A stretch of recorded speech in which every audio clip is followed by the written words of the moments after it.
আসসালামু আলাইকুম। আমি doctor Afroza Sharmin, consultant family medicine.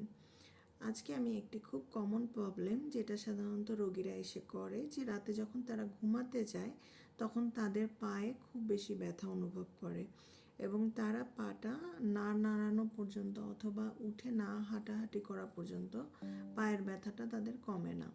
এছাড়াও রোগীরা বলে যে তাদের পা রাতের বেলায় খুব বেশি চাবায়, ব্যথা করে এবং অনেক সময় ঝিঝি অনুভব করে, যেটা খুবই অস্বস্তির কারণ হয়ে যায়।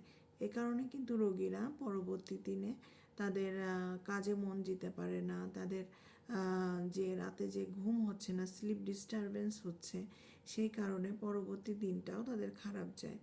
তাদের অনেক সময় দেখা যায় যে মুড চেঞ্জ হয়ে যায়, দেখা যায় যে তাদের বিহেভিয়ারাল চেঞ্জ হয়ে যায়, তাদের মেজাজটা খুব তাড়াতাড়ি খিটমিটা হয়ে যায় এবং তারা খুব প্রতিটা কথায় কথায় রিয়্যাক্ট করে। এইসব এইসব যে কারণগুলা, এইগুলা সাধারণত একটা রোগের কারণে হয়ে থাকে। এই রোগটাকে আমরা বলি রেস্টলেস লেগ সিনড্রোম। এইটা হচ্ছে একটি নিউরোলজিক্যাল ডিসঅর্ডার, যেটা আসলে দুই ধরনের হতে পারে। একটা হচ্ছে আর্লি অনসেট, একটা লেট অনসেট। আর্লি অনসেটটা সাধারণত 45 বছরের আগে দেখা দেয়, সেটাকে বলা হয় আর্লি অনসেট। যেটা হচ্ছে 45 বছরের পরে রোগীদের দেখা দেয়, সেটাকে বলা হচ্ছে লেট অনসেট। এখন এই যে রোগটা, এই রোগের কিছু কারণের জন্য এই রোগটা হতে পারে। যেমন অনেক সময় রক্তশূন্যতার কারণে হতে পারে, তারপর কিডনিতে যদি অসুবিধা থাকে সেই কারণে হতে পারে, তারপরে ডায়াবেটিস পেশেন্টদের হতে পারে, পেরিফেরাল মায়োপ্যাথি পেশেন্টদের হতে পারে।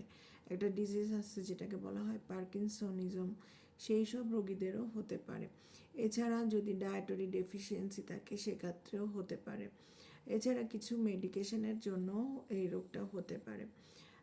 আরও আছে যারা খুব বেশি স্মোকিং করে, অ্যালকোহল খেয়ে থাকে, তাদের ক্ষেত্রেও দেখা যায় যে এই রোগটা দেখা দিতে পারে।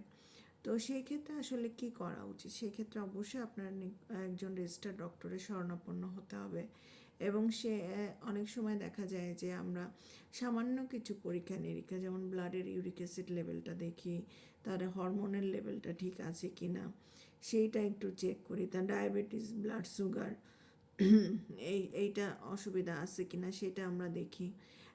এই টেস্টগুলো করে কিন্তু আমরা এটা আসলে ক্লিনিক্যাল সাইন সিমটম থেকেই আমরা শনাক্ত করতে পারি যে এটা রেস্টলেস লেগ সিনড্রোম।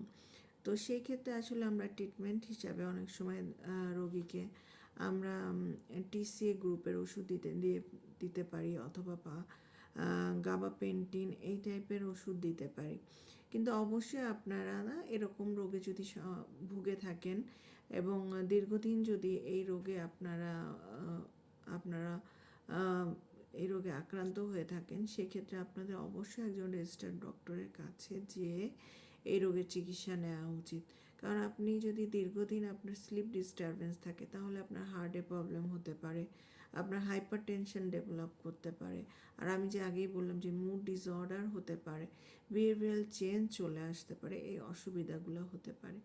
এজন্য এরকম সমস্যা দেখা দিলে সেক্ষেত্রে কালক্ষেপণ না করে অবশ্যই ডাক্তারের শরণাপন্ন হয়ে যদি আপনি ওষুধ সেবন করেন এবং আপনি কিছু নিয়ম নীতি মেনে চলেন, তাহলে কিন্তু আপনি এই রোগ থেকে খুব সহজেই নিরাময় পেতে পারেন।